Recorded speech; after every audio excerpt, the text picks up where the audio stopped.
Dad perfect revents. My son-in-law had no idea I owned the company that paid his salary. To him, I was just some broke old contractor in work boots. Then he slid that nursing home brochure across his dining room table, and 5 minutes later, his whole world came crashing down. My name is Rick Anderson, I'm 58, and I learned something important that night. Sometimes the best weapon you can carry is the truth nobody expects. See, Tony Martinez thought he had me figured out. Poor old Rick, living in that tiny house on Maple Street, driving a 15-year-old pickup truck, shopping with coupons at the grocery store. What he didn't know was that his fancy lifestyle, his marble mansion, his job as CEO of Anderson Construction, all of it existed because of money I'd invested 25 years ago when I was just starting out as a contractor. Back then, Tony's father Charles was running his construction company into the ground. Gambling debts, bad business deals, payroll he couldn't meet. I was 33, had saved every penny from years of hard work, and I saw an opportunity. I bought 51% of the company for what seemed like a fortune at the time. Today that investment is worth about $800 million, but I never told anyone, not even Jennifer, my daughter. My late wife Sarah and I agreed that our girl should make her own way in the world, not rely on Daddy's money. Maybe that was a mistake, because Jenny ended up marrying Tony without knowing her poor father actually owned her husband's company. Let me back up a few days to when this all started. I was in my garage working on an old engine when my phone rang. It was Jennifer, and her voice sounded weird, kind of rehearsed. "Dad, Tony wants to invite you for dinner Friday night," she said. He thought it would be nice to have a family dinner with his parents. Now, Tony's parents had never wanted me at their dinner table before. Last Christmas, his mother Helen actually moved my place setting to the kitchen because she said the dining room was for family only, so this invitation felt like a setup. "That sounds nice, sweetheart," I said anyway, because when your daughter calls, you show up, even when you know it's probably going to be trouble. The thing is, I'd been hearing things. Construction is a small world, and word travels fast. Tony had been making big promises about some riverfront development project, telling investors it would set the company up for generations. Problem was, he needed one particular piece of land for the access road, and the stubborn old owner wouldn't sell. That stubborn old owner was me. My house on Maple Street sat right where Tony wanted to build his grand entrance to the development. He just didn't know it was my house he was cursing about in board meetings. I'd been watching his frustration grow for months. Through my lawyer, Tim Foster, I kept track of company business without Tony knowing the majority shareholder was his wife's deadbeat father. Tim would call me with updates, and I'd hear about Tony's increasingly desperate attempts to secure funding, his promises to investors, his growing panic about this one property that was holding up everything. Some old fool living in a rundown house, Tony had told the board, according to Tim's reports. Won't even consider our offers, no matter how generous. Claims it's been in his family for decades. If only he knew that old fool was sitting 20 feet away from him every Christmas, eating in the kitchen because he wasn't good enough for the dining room. Friday evening arrived with November's early darkness. I put on my best shirt, the one without any paint stains, and drove my beat-up truck to Tony's mansion in Westfield. The place was one of those modern monstrosities, all white marble and floor-to-ceiling windows, the kind of house that screams, "I have money and I want everyone to know it." Tony opened the door wearing a suit that probably cost more than my truck was worth. "Rick," he said, not even managing a smile, "come in, we're all waiting for you." The dining room was set up like some kind of boardroom meeting. Tony's parents, Charles and Helen Martinez, sat at one end of the massive table, looking like judges about to deliver a sentence. Jennifer was there too, but she wouldn't meet my eyes, which told me everything I needed to know about whose side she was on. "Sit down, Rick," Charles said, pointing to a chair at the far end. At 74, Charles still acted like the big shot he used to be, back when his construction company was hemorrhaging money, and he was desperate enough to accept a buyout from a 33-year-old contractor. The irony wasn't lost on me. This man who was about to lecture me about financial responsibility had once begged me for the money that saved his family's business. But he'd never met me face to face. All our dealings had gone through lawyers and shell companies. We ate in mostly silence. Expensive food that tasted like cardboard to me. Helen kept making pointed comments about people our age, and how we needed to face reality about our limitations. I just nodded and ate my overpriced steak, waiting to see where this was headed. Jennifer picked at her food, clearly uncomfortable, but going along with whatever plan they'd cooked up. Every now and then she'd glance at me with what looked like guilt, but not enough guilt to speak up. The small talk felt forced, like actors reading lines they'd rehearsed but didn't quite believe. Tony talked about work stress, about challenging market conditions and difficult property acquisitions. Helen complained about the cost of everything these days. Charles pontificated about the younger generation not understanding the value of hard work. I sat there listening to it all, thinking about the quarterly reports Tim had shown me just last week. Anderson Construction was actually doing quite well, but Tony was spending money faster than it came in. The riverfront project was his Hail Mary, his chance to prove he could think big and deliver. Results. Without that access road through my property, the whole thing would collapse. Finally, after we'd finished the main course, Tony reached under his chair and pulled out a thick manila folder. He slid it across the polished table like he was dealing cards in a poker game where he held all the aces. "Rick, we need to talk about your future," he said, his voice taking on that practiced authority he used in business meetings. I opened the folder and saw exactly what I'd expected. Nursing home brochures on top, something called Sunset Manor, with pictures of elderly people playing checkers and looking grateful to be warehoused somewhere clean and safe. Underneath were legal documents, power of attorney forms, property transfer papers, guardianship applications. "Your house is becoming a financial burden for the family," Tony continued, leaning back in his chair like a CEO delivering quarterly results. "We've been covering your property taxes and maintenance costs, and frankly, we can't keep subsidizing your lifestyle." That was interesting, considering I'd been paying my own taxes for 25 years and doing all my own repairs. But I let him talk. Sometimes the best strategy is to let your enemy dig his own grave. Charles leaned forward, his thick mustache twitching the way it did when he was nervous. I remembered that tell from the old days, though he didn't know we'd ever met. The sale of your property would solve our immediate cash flow problems and provide a nice nest egg for your care, Rick. It's really a win-win situation. "Cash flow problems?" I asked, keeping my voice mild and curious. Tony's face flushed slightly above his expensive tie. "The company is facing some temporary setbacks. We need capital for the new riverfront development project. Your property—" He paused, choosing his words carefully. "Your property sits in a strategic location that would benefit the entire community."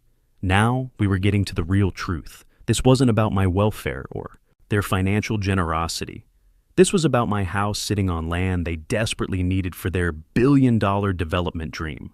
Helen smiled that plastic smile rich people use when they're about to screw you over for your own good. "Sunset Manor really is lovely, Rick. You'd have your own room, scheduled activities, professional medical care. At our age, independence becomes a luxury we can't always afford. At our age. Like she and I were in the same boat. Like she'd ever worried about paying for groceries or keeping the heat on during a cold winter. This woman who hadn't washed her own dishes in 30 years was lecturing me about realistic expectations. I looked at the brochures again, flipping through photos of smiling elderly people in cardigans, reading books in common areas, being pushed around in wheelchairs by cheerful young staff. It was the kind of place where dignity went to die slowly, where families dropped off their inconvenient relatives with clean consciences and monthly payment plans. "What if I don't want to sell?" I asked. The temperature in the room seemed to drop several degrees. Charles cleared his throat, the sound sharp in the sudden silence. "Then we'd have to consider other options," he said. "Legal options. We're concerned about your mental capacity, Rick, living alone in that big house at your age, with no family nearby to check on you. It's not safe." Tony picked up the thread smoothly.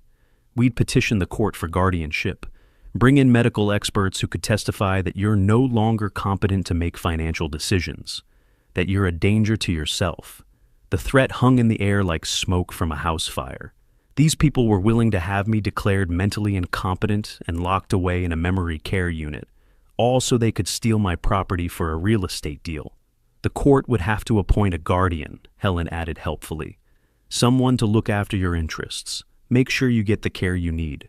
Jennifer finally spoke up, her voice barely above a whisper. "Dad, it really is for the best. You're getting older, and we worry about you in that big house all alone. The neighborhood isn't what it used to be." Her voice cracked on the last words, and I could see she'd been crying earlier. But she was still saying the words, still choosing their side over mine. We need the money from the sale, she continued, not meeting my eyes. For our future. For the family's future. That phrase, the family's future, hit me like a punch to the gut. Here was my daughter, the little girl I'd taught to ride a bike and helped with homework and walk down the aisle, telling me that stealing my home was necessary for her family's future. Tony pulled out a gold pen, probably cost more than most people make in a week, and set it on the table next to the documents. "This is really very straightforward, Rick," he said. "You sign the power of attorney, I handle all the paperwork for the sale, and you move to Sunset Manor. The transition team there will help you settle in, get you oriented to your new routine. Everyone wins." I stared at those papers, then at the four faces around the table. Four people who thought they had me cornered, who believed that a tired old contractor had no choice but to surrender everything he'd worked for because they needed his property for their grand plans. They were wrong about a lot of things, but they were especially wrong about how much fight this old contractor had left in him. "You know," I said, reaching into my jacket pocket, "there's something I should probably tell you about that property situation." I pulled out my phone, the old cracked one that made them think I couldn't afford better, and dialed a number I knew by heart. The room went dead quiet as I hit the speaker button. "Tim Foster speaking," came the crisp, professional voice through the phone's tinny speaker. Tony actually laughed. "Who are you calling, Rick? Your nephew?" "The bus? Driver?" "Tim," I said, ignoring Tony's smirk. "Are you there?" "Yes, Mr. Anderson. How can I help you this evening?" The silence that followed was beautiful. You could have heard a pin drop on that expensive marble floor. Tony's laugh died in his throat. Helen's fork paused halfway to her mouth. Charles went pale above his perfectly knotted tie. "Mr. Anderson?" Tony whispered, like he was trying to solve a puzzle, and the pieces weren't fitting together the way they should. "Activate Clause 17 of the shareholder agreement," I continued calmly. "Immediate freeze on all Anderson construction assets pending emergency board review, and prepare the termination papers for the current CEO." "Certainly, Mr. Anderson. Shall I schedule the emergency board meeting for Monday morning? 9 a.m. sharp. Full board attendance required. Consider it done.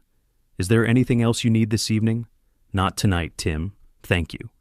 I ended the call and slipped the phone back into my jacket pocket. Four faces stared at me like I'd just pulled a gun and announced I was robbing the place. Tony shot to his feet so fast his chair scraped against the marble with a sound like fingernails on a chalkboard. His face was cycling through emotions too quickly for any single expression to take hold. Confusion, disbelief, panic, and something that might have been the first stirrings of genuine fear. "Anderson Construction," he stammered. "But that's... How do you know about Clause 17? How do you know about the shareholder agreement?" I stood up slowly, feeling every one of my 58 years in my joints, but also feeling more powerful than I had in decades. Because 25 years ago, when your father's company was going under due to his gambling debts and spectacularly bad business decisions, I used every penny I'd saved from 15 years of construction work to buy a 51% controlling interest. Charles made a choking sound, like someone had just punched him in the stomach. Helen's perfect makeup couldn't hide the gray, pallor spreading across her face. "The company you've been running, Tony, the salary you've been collecting, the office with your name on the door, it all exists because I wrote the check that saved your family's business when nobody else would touch it." I picked up the nursing home brochure and held it up so everyone could see the smiling elderly people on the cover. Currently, my stake in Anderson Construction is worth approximately $408 million, which makes me, not you, the real boss of the company that pays for this house, funds your lifestyle, and employs everyone whose opinion you seem to value more than your wife's father's dignity. Tony collapsed back into his chair, like someone had cut the strings holding him upright. The sound he made wasn't quite a laugh and wasn't quite a sob, more like the noise a balloon makes when air escapes too quickly. "You," he breathed. "You're the anonymous partner, the silent investor, the majority shareholder we've been trying to—" His voice trailed off as the full scope of his situation became crystal clear. "The one you've been trying to impress," I finished for him. "The one whose approval you've been desperately seeking for months. The one whose funding you need to make your riverfront project successful." I dropped the torn pieces of the brochure onto his expensive china plate. And now, the one who knows exactly how you treat elderly family members when you think they have no power to fight back. Jennifer was staring at me with her mouth open, her face a mixture of shock and dawning recognition. Dad, you own Tony's company? I am Tony's company, sweetheart. I'm Anderson Construction. Has been for 25 years. Tony tried to stand again, his legs shaky, his voice cracking. Rick, please, I was just trying to help. To find you a nice place where you'd be comfortable, where you'd have people to look after you. The riverfront project, it would benefit everyone, the whole community. Save it, I said quietly. You just threatened to have me declared mentally incompetent so you could steal my property. You recruited my own daughter to betray me. You conspired with your parents to commit what amounts to elder financial abuse. Charles finally found his voice. Rick, surely we can work something out. The project is good for the company, good for everyone involved. You must see the bigger picture here. Oh, I see the picture just fine. The emergency board meeting will be Monday morning at 9 o'clock sharp. I suggest you spend the weekend preparing your resignation letter, Tony, and finding yourself a good employment attorney, because after Monday, you're going to need one. Helen tried one last desperate gambit. Rick, think about Jennifer. Think about your grandson's future. This project could set them up for life. I am thinking about Jennifer, I said, looking at my daughter who was sitting there, with tears streaming down her face. I'm saving her from a husband who would sell his own family for a bonus check. The next few days were interesting, to say the least. Tony tried everything, calling, texting, even showing up at my house at 6 a.m., with coffee and donuts, begging me to reconsider. But I was done talking. Some bridges once burned can't be rebuilt. Monday morning came crisp and clear.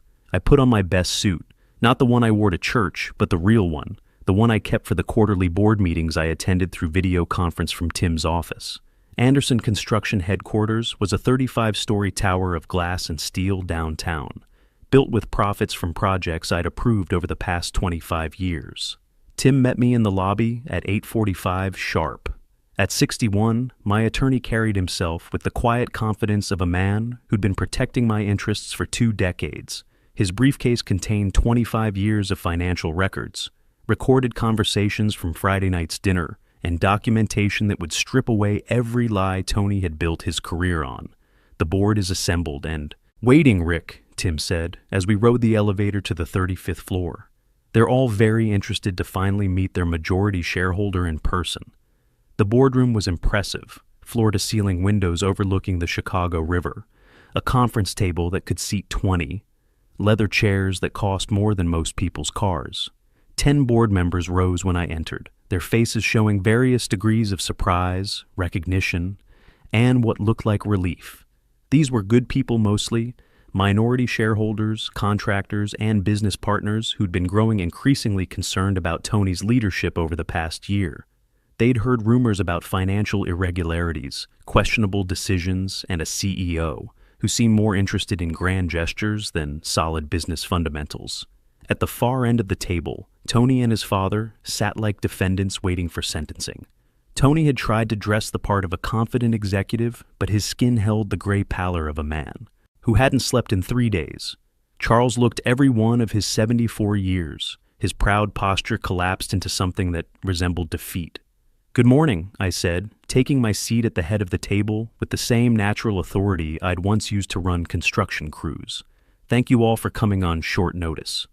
Tim activated the wall-mounted screen behind me. Suddenly, the room was looking at an enlarged photograph of that nursing home brochure, its cheerful lies magnified for everyone to see. Beside it appeared copies of the property transfer documents, the guardianship applications, all time-stamped from Friday evening. "Ladies and gentlemen," I began, "this past Friday, your CEO and his family attempted to defraud the majority shareholder through elder abuse, coercion, and conspiracy to illegally seize private property." The silence in the room was profound.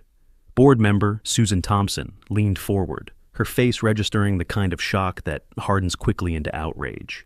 Michael Torres, whose construction crews had built half the south side, shook his head slowly in disgust. I walked them through the whole thing methodically. The fake dinner invitation, the nursing home brochure, the threats to have me declared mentally incompetent, the conspiracy to steal my property for the riverfront development. Tim played selected audio clips from the recording device I'd worn Friday night, Tony's voice filling the room as he threatened an elderly man with forced institutionalization. Your CEO threatened to have me locked in a dementia ward where I would, and I quote, spend my last years drooling and forgotten, I said. This wasn't business negotiation. This was criminal conspiracy to commit elder financial abuse. When the presentation ended, you could have heard a pin drop. Tony tried to stand, his chair scraping against the hardwood floor. But Margaret Rodriguez, who controlled 8% of the company, was faster. I moved for immediate termination of Tony. Martinez as CEO, she said, her voice cutting through the silence like a blade. Seconded, said Robert Phillips immediately. All in favor? I asked. 10 hands rose without hesitation. The only people who didn't vote were Tony and Charles, and their votes didn't matter anymore. Motion carried unanimously. Mr. Martinez, you are hereby terminated from all positions within this company, effective immediately. That's when Tony completely lost it. The composed businessman, the man who'd threatened to destroy an elderly family member for personal gain, crumbled like wet cardboard. He pushed back from the table and actually got down on his knees, crawling across that expensive carpet toward my chair, with tears streaming down his face. Please, Rick, I did it for the family, for Jennifer, for our future, he sobbed. You can't destroy everything we've built, everything I've worked for. I looked down at this man who'd been ready to lock me away in a memory care unit, who'd recruited his own, wife to betray her father, who'd conspired to steal a lifetime of work for his personal ambition. I'm not destroying anything, Tony, I said quietly. I'm saving my daughter from a husband who would sell his own family for a development deal. Security was already at the door. I'd arranged for that in advance. 2 uniformed guards lifted Tony from the floor with professional efficiency and escorted him out. His company car, corporate credit cards, access to all accounts. Everything terminated the moment he left the building. His severance package consisted of whatever personal items were in his desk drawer. After 25 years of investing in this company, watching it grow, protecting it through recessions and recoveries, I wasn't about to let him walk away with a golden parachute. The next 6 months taught me something I should have known all along. The greatest inheritance you can leave your children isn't money in the bank, but the wisdom to recognize good character when they see it. Sometimes the most powerful thing you can do is show people who they really are when they think nobody important is watching, because that's when their true nature reveals itself.